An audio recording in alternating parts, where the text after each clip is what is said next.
Hello, Moto Rider World fans, and welcome to this very special live interview that we've got lined up with our very own superstar, that is Mr. Brad Binder. I'm on babysitting duty, so I've got my little girl here. You want to say hello to everybody? Yeah. You want to say hello to everybody? No. Hey, say hello. Hello. Hiya, everybody. Hiya, everybody. Mommy and brother's coming home now, so then I can go play with them while Daddy talks. Hey? Okay, you're going to go watch the videos and play. No. What Daddy works. No. We got to do an interview now, Poops. No. Hey, you want to sit and watch with Daddy? Okay. So there you have it. We've got a special guest joining us for this interview. She doesn't have a T-shirt on, so I'm like trying to block out her as much as I possibly can, because I didn't think you were going to join in, did I? But say hello to everybody. Hello, everybody. Thank you so much for joining us. As I said, we've got a very, very special interview lined up. It's been a couple of months in the making. Brad Binder, our very own Brad Binder, the superstar that is Brad Binder. We've got him for half an hour, so we got him for 30 minutes because he does have Zandria, who's, of course, Darren Binder's loved one in his life. We've got, they've got her birthday dinner, which Brad forgot about. So yesterday when I phoned Brad, he was like, "Oh, no, cool, I got plenty of time. I'm busy just measuring up." Love you, my baby bear. I'm busy just measuring up. Darren's left the house, so I'm measuring up his room for another bed and blah, blah, blah, blah, blah. No, I'm doing motocross, and then we'll have a lekker chat. And then I get a message from Courtney today saying, "Uncle Rob, I see Brad's doing a chat with you, but he's forgotten that we've got Zandria's birthday dinner." So yeah, we've got Brad from 7 to 7:30. So a lot of questions we want to ask. Obviously, he's doing so well. I mean, it's been phenomenal, the year and the turnaround. I mean, at one stage in testing, it's going to be certainly the biggest question that I'm going to pose to him is, judging by the testing, it looked like it was going to be another disastrous year for KTM. Both Jack and Brad just weren't getting going. There was just no kind of direction. And all of us doubters, including myself, that when Brad is at time, is at time, seems to be working out now. So yeah, it's going to be awesome to hear from Brad. He's going to be tired, no doubt about it, because he's done a full day of motocross riding, and he's going to shoot home, shit, shower and shave, and then get himself ready to go to dinner for Zandria's birthday. And there he is. Sweet. Will be in 5 minutes. So there we go. Let me just say, sharp. Well done, my buddy. So Brad will be joining us in 5 minutes time, or in a couple of minutes time, actually. He'll join us in 2 seconds. Mike Vol, let her interview Brad. Yeah, shame. She'll probably look at him and just think, who's this other funny looking uncle that's on my dad's laptop screen. So yeah, as I said, we might get slightly interrupted as well by my beautiful wife and my boy coming home from their little play date, because it is school holidays this week here in the UK. Oh man, no. Greets from Austria. It's cool to have Brad with us. I think we kind of adopted him already. You have. As I said, I've said it all along. I think Brad's pretty much got the keys to the head office there in Matterkofen, Austria. And there's a lot of South Africans in that Matterkofen office now, and it seems to be getting more and more every single month. Junaid Smith, hi Rob, hi all. Hey Junaid, Deadpool 2021. Hello Rob, hope you see this message. Deadpool, I have Jaden Snayman. What a nice surprise. Thank you, Rob. God bless you and the family. Thank you so much, Jaden. Same to you. Gary Kaiser, hey Rob, UK summer is here, sort of. Thanks for getting an interview with a beautiful man. Gary, how you doing, my bud? Yeah, the UK summer is here. It's like, I can't believe how hot it is. It gets so hot from like 4 o'clock to about 8 o'clock. You just get this like 21-degree weather. It's absolutely beautiful. But yeah, it's nice after the winter that we had. There's no doubt about that. Jacques Smuts. Jacques, hello, and thank you so much for what you did for me. Jacques knows about it, so I really appreciate it. Tomorrow you will have what will be coming your way. Steve here from TX, Texas, I suppose. Looking forward to the interview. Thank you so much for joining us, Steve. Arno Erasmus, Tafiq Ojoha, Wade Williams, everybody's in. So ladies and gentlemen, without further ado, I'd like to introduce to you. And now I got a little bit of a surprise, I won't lie, because Brad's been in South Africa recently. And I know, talking to him, they've been struggling a little bit with traction and getting traction on the rear. That's still the place where they kind of, struggling a little bit, just looking for a little bit of traction. And I'm a little bit concerned, to be honest, because by the looks of it, Brad's taken things into his own hands and has enjoyed his stay in South Africa maybe a little bit too much. So yeah, let's just welcome him and welcome the decision. And don't judge a book by its cover.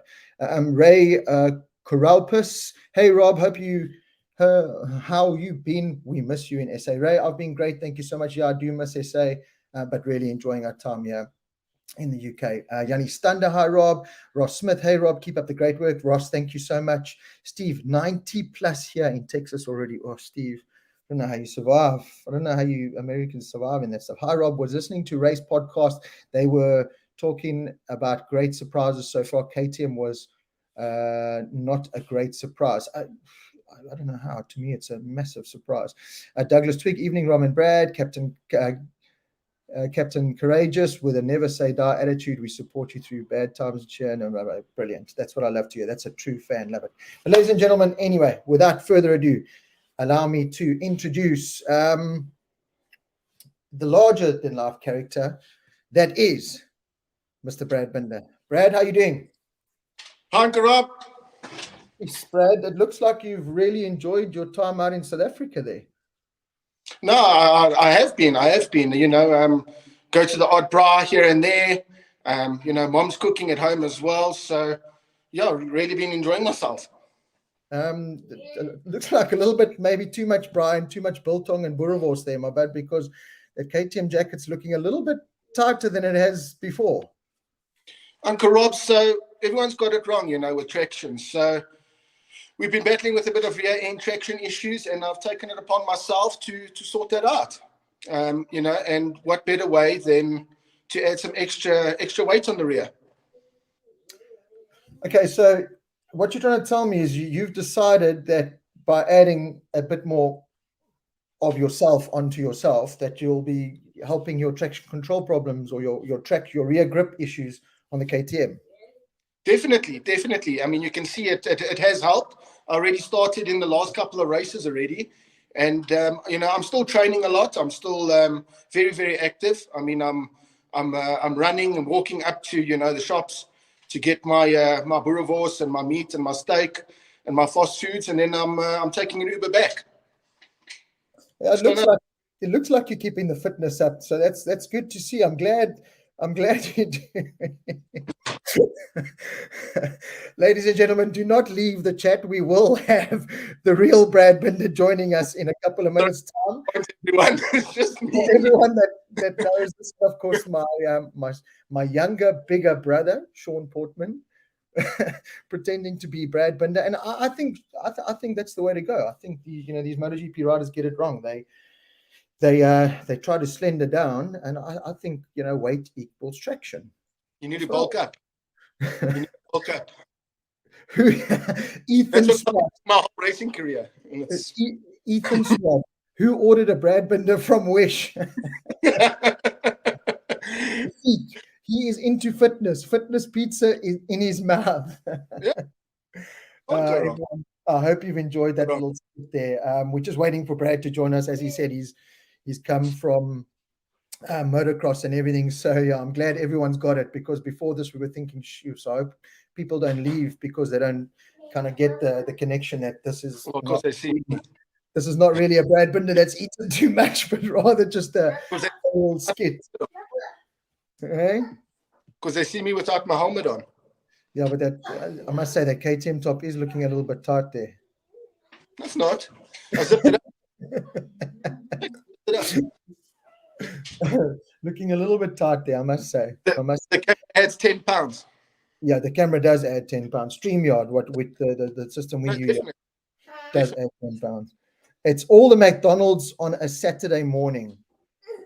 Warwick Evans. It's all the McDonald's on a Saturday morning. So, Brad, listen, please get back to the gym, do a little bit of cycling, because I know you think that's the answer to your traction problems, but it's not. Okay.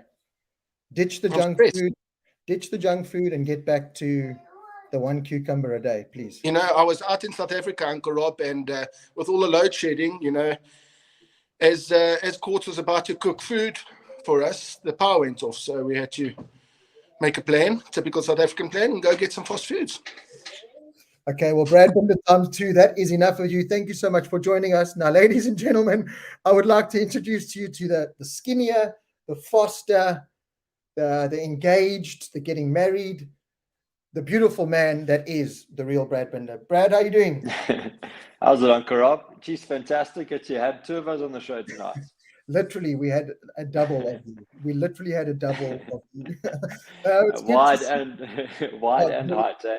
the wide angle version of you. It's good to see that you have kept yourself in shape over this little short break between Lamar and Magello. And thank you so much for joining us. I know you've rushed from motocross, shit, showered and shaved, got yourself ready, and you've forgotten about Xandria's birthday dinner tonight. Did you forget about it?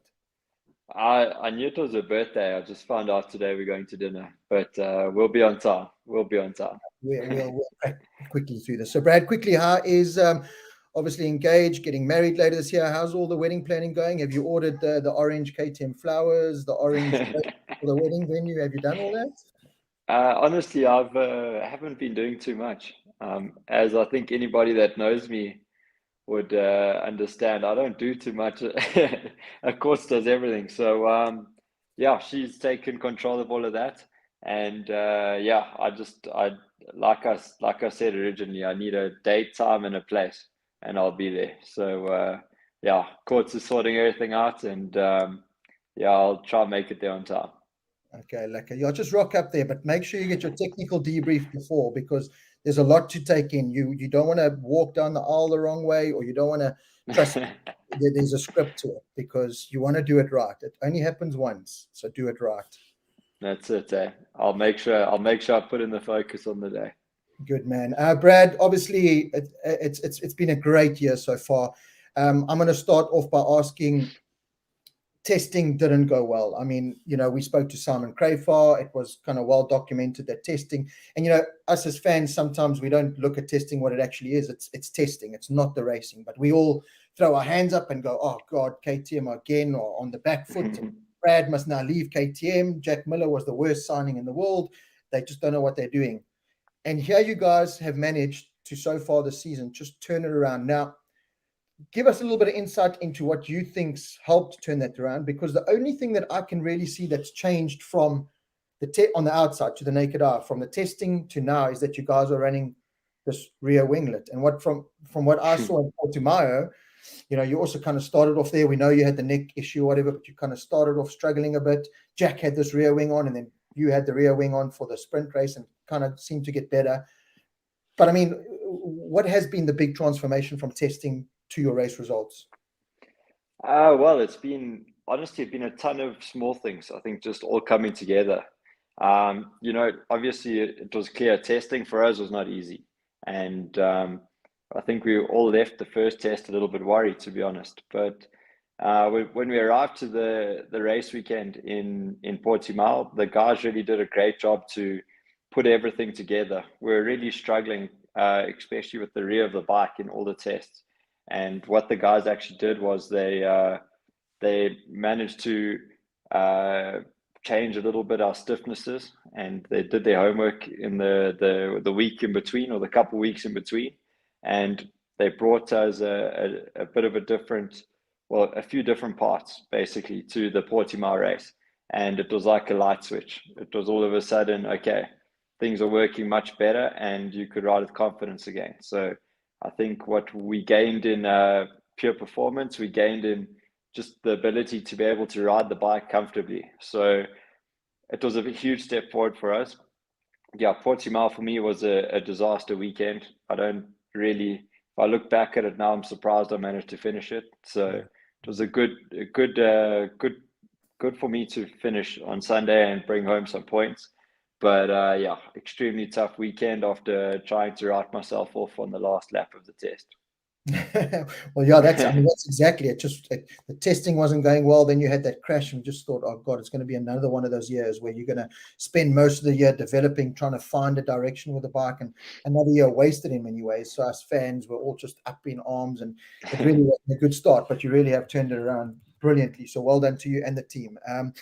As James Hayes says, yeah, the bike has an identity as a fast starting, sliding bike that can pass. That is what excites most as a fan. And And that's another big difference that we've been able to see. And I don't know if it's electronics. I know speaking to Jack at Portimao, he said they found a lot with engine braking. But I mean, what you were doing with that bike at Jerez, how you can put your poor mother through that, letting your mother watch you ride a motorbike like that. But it just seems like you've almost taken electronics off and rider aids off, and the bike is just letting you ride it the way you want to now. Is that a lot to do with just aero or electronics, or ride height devices, or what is it? Well, I mean, it's a completely new motorbike compared to last season. We've got a new engine, new chassis, new aero. Everything's brand new. I mean, well, brand new. It's the evolution of what we had. So they've made a small step in each department, which has turned into a big step. And it's, yeah, like you said there, one of the biggest things that we have changed going into this season was the engine brake. Our engine brake used to be extremely free and really used to roll quite a bit, whereas now we're using quite a lot of engine brake, and it helps us stop, but also it gives us it looks cool on TV, but it definitely feels a little bit sketchy sometimes because you stop really well, but obviously if you do push it too much, you do have quite a lot of rear lock and you slide quite a lot on corner entry. But that's how I've always enjoyed riding a bike, and that's pretty much, I think, I'm comfortable when the bike's more loose on the rear, and that's one thing I think they developed the bike in that direction, and it really suited me well. So super happy with all the progress we've made this season so far, and I'm pretty sure we can keep this momentum going. And I feel like my season's just getting started. So I've had a good couple of weeks off, been training hard, and ready to get back to Mugello. Oh, thank God you've been training hard, because if you were anything like the Brad Binder times 2 that we had there, I was getting a little bit worried. So obviously the big news for this year was that Jack Miller came into the team. We know your relationship with Jack. You've always been good mates from Moto 3 days till now. Jack's brought a whole new kind of character and dimension with, all these new Ducati minds that came in, including what he's done. How did that kind of change your focus? Nothing against Miguel, but it did seem to sour a little bit towards the end. The KTM, he didn't seem as invested as the project, and now we're, I'm not saying KTM weren't, but there just wasn't as much growth going on. This fresh approach has come in with Jack, and it just seems to have helped. But how did you feel when Jack came in at Portimao, and those boxes of you can't run a KTM on soft, you can't do a one fast lap on a KTM, all those kind of boxes that had been ticked off by KTM before this year, Jack comes out at Portimao and kind of crosses those out, went fast on soft tires, went fast on one lap. How much did you look at that and go, did that give you motivation to change it, or was it literally that you finally had a bike that you feel that you could do this better with? Well, I mean, firstly, I think Jack joining our team was a huge advantage for us. He obviously stepped off the most competitive bike on the grid last season, and he brought along with him all the knowledge as well as his crew chief. So they could really look at our bike and they could see what they had, and it was, I wouldn't say easy for them, but it gave them a much better idea of which direction we need to go in. Obviously, when we're racing against the guys every weekend, we have no idea what the other guys are doing. And by having some of these key people come and join our team, they gave us this direction to work in, where at the beginning it wasn't easy because you change things and it doesn't quite suit what you've been developing, like the direction that you've been developing in for years. But then you slowly start to find the benefits and find the balance, and you just start to change all these parameters of the bike. And eventually we got it to the point where, okay, this thing is much better, much better. Whereas when we originally started, I was really unsure of if we were heading in the right direction or not. But like I said, by the time we put everything together, I then realized, okay, we've made a huge step. And if I look back to America, to Kota, I think in FP1 I matched my qualifying lap time and I ended up going 1.6 seconds quicker. So, and it wasn't from any lack of trying last season, that's for sure. So it's just these small things have made such a big step for us. And when you're fighting for 2-3 tenths, when you find yourself a second further up the line now, it's insane. And look, I mean, our bike now, I believe it can qualify well. It stops well, it accelerates well, it's doing everything well at the moment. So I think we've had a couple of years where it's been a bit of a struggle, but now it's giving me a lot of confidence, because we've been through those hard times, and now is my opportunity to really enjoy it and take full advantage of the good machine the strong and competitive machine that I have underneath me this season. So for me, my goal is I need to fight for wins. I want to be on the podium every weekend, and something tells me that I can do it. So it's great, and I'm enjoying it. And I'm really looking forward to seeing my team again this weekend and try and keep the progress going. Yeah, I think that's a big point you've made. I don't think enough credit gets thrown your way for the work that you and your team have done over the last couple of years. Jack is getting a lot of praise and a lot of coverage for the work he's done, and rightfully so. But again, you've been there from the project from day one, when all of us fans were saying, it's time to jump ship. You and your team kind of always said, there's something here. We're going to work and make this work. Whereas, the easier route would have just been hopping on a Ducati and trying to make that work. But I think the way you're doing it is a fantastic story. I think it's kind of one of those blockbuster movies, especially the way it's out now. And it's kind of happened in the perfect way with a season where the sprint races have come in. Obviously, it's no surprise, or it's no secret that you've kind of taken towards the sprint races with the performances that you've had. How does this work now, mentally wise, from a sprint race to a Sunday race? I mean, you're a killer when it comes to any kind of race situation, but you've just seemed to get this balance of commitment, committing enough to challenge for wins and that, but also not enough to make silly mistakes and crash out and do silly things. You just seem to have this perfect blend when it comes to the sprint races that you did in main races before. But, I was one of those guys with the sprint races going, oh shit, well, the KTM and Brad only really come alive after 10 laps. By that time, the sprint race is done. But now, from lap one, you and that KTM are minted in the sprint race and the main race on medium, hard tires, low fuel, full tank of fuel, map A, map B. Just seems to be this complete package now. Yeah, I think my strong point as a rider has always been racing, regardless what the distance is. Yeah. I enjoy racing, and I enjoy fighting with the guys. I'm not a huge fan of just spinning laps. Honestly, I love racing, and I think for me, I mean, I've got my best results in the sprint races for sure. But this season, the main races, unfortunately, 3 of them out of what we've had, 5 so far, have been one I crashed, the other one I got taken out in, and last week I got knocked into, and I went back to 20th place on lap 1. So that's 3 out of my 5 where we have had a bit of a disaster. And I truly believe that my sprint performances can be my main race performances too, and it's just a matter of time to get it all right.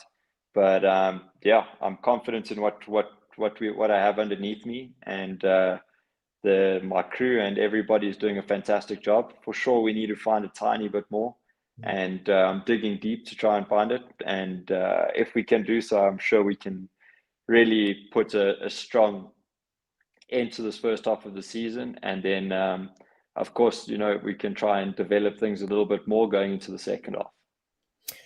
A big talking point in MotoGP so far this season has been race direction with everything that's happening. It just seems they just seem to be laying down the law. You can't, any kind of contact is penalized. This is penalized. This is penalized. We could debate about that for hours and hours. But, you were lining up a move potentially on Pecco Bagnaia in the final turn at Jerez. Are those decisions literally going through your mind now? Instead of just going, right, I'm going for it. And before, the only thought was, well, maybe if I get it wrong, we're both going down, or I run wide. But do you have this extra concern and worry now that, if I go in there and I touch him, race direction is going to give me a penalty, and if I get a penalty, that's going to lose 3 places? How does that now impact you in the decision making of taking that gap that from a young kid, we've been told, you see a gap, you take it. But it's kind of changed now. Yeah, I mean, you know, when you're on the bike, of course, it's something that we know nowadays in MotoGP. There can be tiny contact or things like that. But if you do something wrong or you overambitious, you're going to get penalized, which is the new reality. And yeah, for me in Jerez, I knew if I had have sent it up the inside, it would have been a really ambitious move. And I can guarantee you it wouldn't have ended without contact. So, of course, I knew that's how it would go down if I had tried. But you know, I was at, I don't know, half a meter too far to just really try and make it clean or try and make it safely anyway. So yeah, that was the main thing on the day. But yeah, half a meter forward could have been a different story. Could have at least flipped the coin and seen what happened. But anyway, I mean, for sure nowadays it is a little bit more tricky. But we had a meeting with all the stewards and all of that, and I think we can all agree that we're here to race. They don't want to get involved. You know, originally all the riders seem to be asking for these penalties. That's one thing they made clear. And now when they are giving them out, they don't want them anymore. So I've always been the one to keep my mouth shut, and that's the way it's going to stay. I'm there to race. I'm there to, you know, make mistakes like any other human.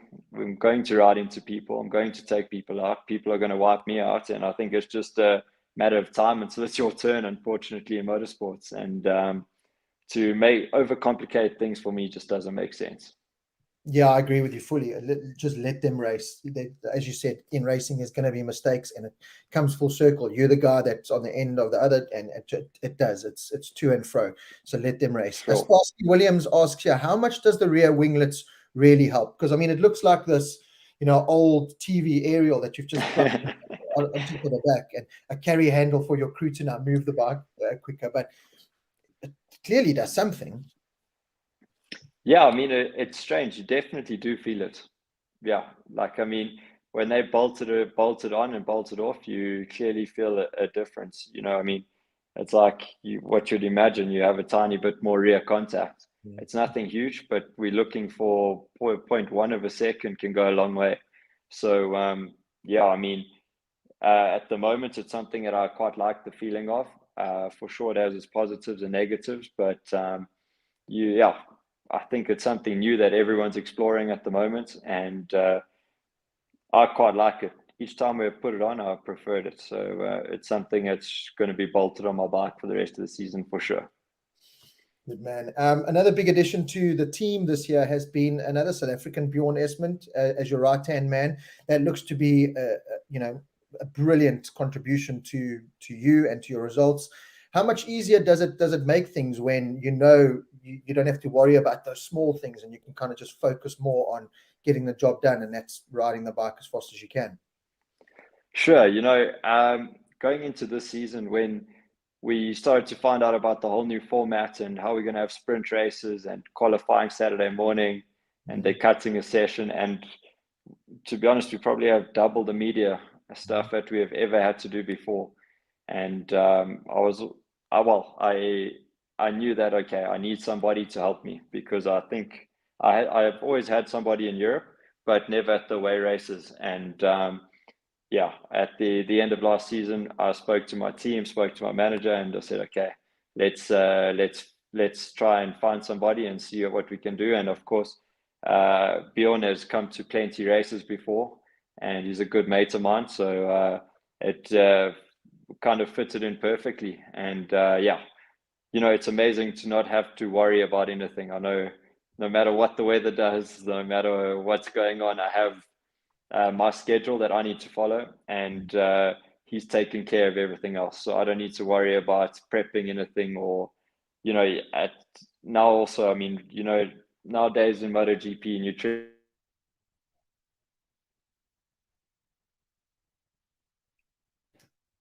Oh no, is that Brad or me now? That's gone Oh, frozen. sorry, did There I he lose you there? No, yeah, there he is. Yeah.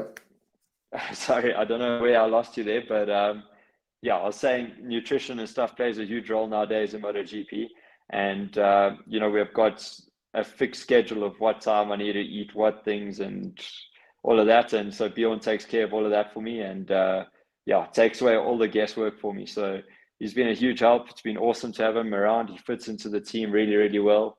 And yeah, hopefully we can rack up more wins this season. Now, for the rest of the season, of course, Mugello coming up next weekend, and there's a lot of good races that even before, when the KTM wasn't at the performance it is now, you've been able to perform. Obviously, as you said, the main goal is to win as many races as you possibly can. You know, Mugello is going to be an absolute dogfight with all 9,000 Ducatis on the grid and 1,400 Aprilias on the grid. But I mean, you know, with a race like Mugello, the strategy, especially now with aerodynamics the way it is, it's not a case of come onto the long straight and slipstream anymore. You know, one thing you've pointed out to me and a couple of other riders have pointed out, the aerodynamics is working great and the rear winglet's great, but it does cause us turbulence now in slipstream. It's not a case of just slipstream and line up and move now on the brakes anymore. Aerodynamics has thrown a whole new kind of ball game into it. So how does that kind of play in strategy-wise now, especially at a track at Mugello where you know speed is there and you've got to go, well, can't really be sitting in the slipstream of a bike. I've got to change things up now. Well, Mugello is a great track for us. Honestly, KTM, each time I've been there, it's been good for us. I think the end result maybe hasn't been perfect once or twice, but anyway, we've been strong over the weekends as far as I can remember. So I'm looking forward to going back there for sure. And yeah, I mean, more than anything with the big slipstreams and that, the problem nowadays is the front tire temperature. You need to be super careful because as soon as well, when you're sitting behind bikes and there's no air on the front tire, the front tire can go up 0.3 of a bar, so, or 0.3. And I don't need to tell you that if you mess your pressures up by 0.1, it doesn't work too great. So you know, you just start to wash the front. Firstly, like you just don't have that edge grip anymore, and then secondly, you pull the front brake and you don't stop because you just have so much locking. So it's a bit of a trade-off because you want to get past guys as quick as possible to like always, but if you just sit there for a couple laps extra, you end up in trouble because you kind of need to if you don't get the move done, you almost need to drop back, let things get better, and then try again, you know. So it's a bit complicated for sure, but I think Mugello for us this season with our new aero and our rocket that they brought us, I think is going to be really impressive. So I'm looking forward to getting there, and I think that top speed is going to be quite serious this season. What, it was 362, I think, you last year, eh? I can't remember actually. 364, something like that, something along those lines. I love it. I can't remember. I just did 360 something k's an hour over a crest. I love it. Anyway, well, you've got to give a shout out to some of your biggest fans, obviously joining us here, but they join in every single live chat that I do, whether it be talking to a standing still rock or a plant or you, they join in. So it's Mariska Hutchinson, the whole Hutchinson family here. Mariska, Keanu, and their son, who did a project on you for school, Rogue Hutchinson. So you've got to say hello to Rogue Hutchinson quickly for me, please. How's it going, Rogue, and the whole Hutchinson family? I just want to say how's it, and thank you so much for all the support. And thank you for supporting Uncle Rob over here. No matter where you go, South Africa or freezing cold UK, all over the world. There was a very important question now that has completely thrown me off. Must have been the dance. No, it was the dance. I can't multitask anymore. When you hit the focus, you can't multitask. Oh man, no. What I really want to know is how amazing this feeling must be, standing on the start, knowing your starts are the best. I mean, how that must be inspiring, knowing that, cool, I haven't qualified where I want to, I'm in 9th or 10th. But I know by the first corner I'm going to be in 4th or 3rd or 1st. Yeah, look, it's great. It's like having a joke up your sleeve. You know, it's insane. It's something that I'm very lucky to have at the moment because the KTM is just a rocket off the line.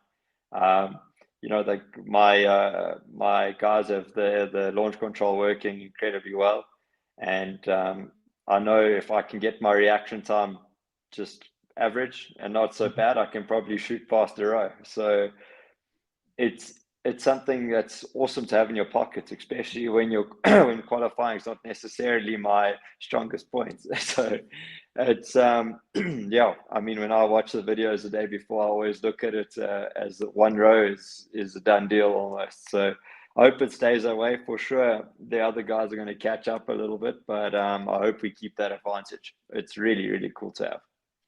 So last couple of questions before we let you go to Zandria's birthday and pay for the dinner there. When you're racing now, you've obviously got a Jack Miller in orange colors now in front of you. How does that mental shift now change when you see Jack? He's your mate off track. I know you love each other. You got a bromance going. It's fantastic. You finish your sentences. If Courtney doesn't work out, you've always got Jack and Ruby waiting. But so what happens now mentally? You see a Jack in front of you, also doing all these kinds of beautiful movements, sideways, sideways, sideways. Is he just another target, or is that target just a little bit bigger because it's Nah, honestly, for me, I'm here to win, and I don't care who's in front of me, what bike they're on, who they are. I want to fly past everybody and try and win the thing. So it's never been something that's really bothered me too much. I just honestly, often in races, I don't really even focus on who it is. Just to really try and just get through and go, because that's what we're there to do at the end of the day. Of course, you always want to beat your teammates. It's like a set in stone. Yeah. Exactly. Yeah. So yeah, but at the end of the day, I think I know I can be really strong in races. Jack's done an amazing job as well this season. He's been really unlucky with a couple crashes for sure. But yeah, I think together both of us can do an amazing job for KTM throughout the season, and I'm looking forward to seeing how we can manage this full year. Okay, Brad, the last couple of fan questions on the side here before you go, probably the most important questions you'll ever be asked in your life. Stephen, will there be a giraffe at your wedding? There should be a giraffe at my wedding, actually. It's a good point. I didn't think of it. I can picture you coming in on a giraffe and you and Court's like, I can just picture it. Who needs a car? I can picture it. Honestly, I think with the amount of flowers and nonsense Courtney's ordering, but I think there's no bucks for a giraffe, eh? Okay, second last most important question. Steve, is Zarko going to sing at your wedding? I don't know. We're going to have to ask him. Okay. Well, maybe, probably. I'll try. Honestly, the dude sings in the airport. He sings in the truck. So if he wouldn't, I'd be surprised. Okay, then the final question, obviously, what color suit are you wearing? Standing at the aisle. It's got to be orange. I think it's black. No, black it's got to be suits. orange. It's got to be orange with all the sponsors' logos on. It's got to be. It's just got to be. Yeah, I think I'm just going to wear my leather suit. Keep it simple. Keep it simple. You got to wear something that you can get out of very quickly. And yeah. We all know why. Yeah, I have plenty practice getting in and out of leather suits, so I'll stick to that. Good, man. Brad, it's been an absolute pleasure with you. Thank you so much for taking the time out. As always, we really appreciate it. I know you're a very busy man, and as you said, the media commitments now are just ridiculous. I will see you again at Silverstone. Auntie Amy is going to come through as well, and we're going to have to spoil Auntie Amy, because if we spoil her, then I can go to more races. This is how it works. You'll see in marriage, this is how it works. Happy wife, happy life. Don't ever forget that. I'll work on it. Okay. But yeah, Brad, thanks so much. Cool. And good luck for Magello next weekend. Darren, how's Darren doing? Because Darren doesn't tell us anything. Is he going to ride? What's happening with Daz? Yeah, Daz is doing well. Last week, when was it? I think Wednesday or so, we went for a trials ride, and he was sweet. So yeah, that was a good step. Like he could pretty much ride perfectly again.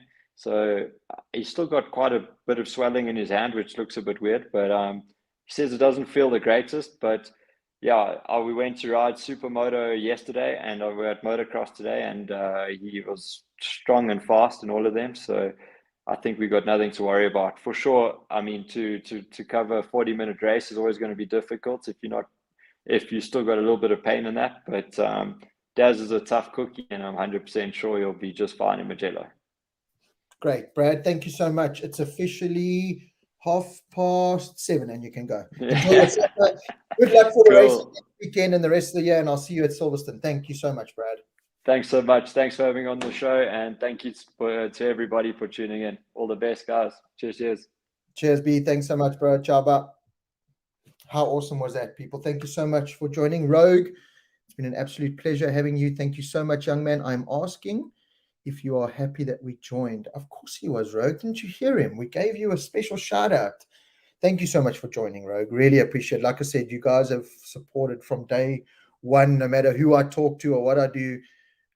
Your mom and now Keanu and yourself always join in. So yeah, just keep supporting. We'll try and get Darren soon. We'll try and get Brad again some other time. I'll try and get some other riders. As Brad said, with media commitments these days, it's so hard.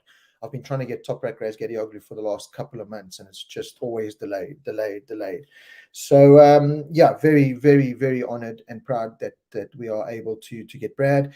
Robert Swart, is Daz coming back? As Brad said there, he's been doing some riding, and that's from what I could take out of that is I'm pretty sure we'll see Darren go to Mugello and potentially do a fitness test and maybe the first practice on Friday and see how it goes. It's right hand wrist injury, which is the worst. It's your throttle and your brake hand, So yeah, if there's still a little bit of swelling, that doesn't sound fantastic to me. But let's wait and see. I really hope so, because, he's shown brilliance in Moto2 so far, but he needs that consistency. He needs laps under his belt, and so yeah, I really hope he can turn that around. But how awesome was it to hear from Brad? I know it was very kind of short and sweet, so I really appreciate you all taking your time out.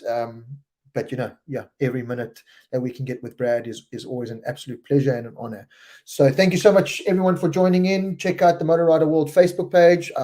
Our new digital magazine has just launched, issue number 32. It's got a nice feature there on KTM and their aerodynamics and how they've improved aero, along with some other stories. Just support that, please. We're the only magazine left in South Africa, although it is digital. It's still the only magazine left. Just support our pages, support our YouTube, hit the like button, because as Stephen says, that's how we can generate money, and the more money we make, the more races I can go to and the more things we can do. So as a team effort, we're going to make this work. We are making it work. 64,000 followers on our Facebook page. Cannot thank you all enough, and almost 5,000 subscribers on our YouTube channel. So if you haven't, hit the subscribe and like buttons on our YouTube channel, and follow us on Facebook and Instagram. Thank you so much, everyone, for tuning in from all the way around the world. We had Texas, we had Finland, we had Austria, we had everywhere. So really, really do appreciate the support. Keep well, stay safe, and hopefully we'll chat soon. Cheers.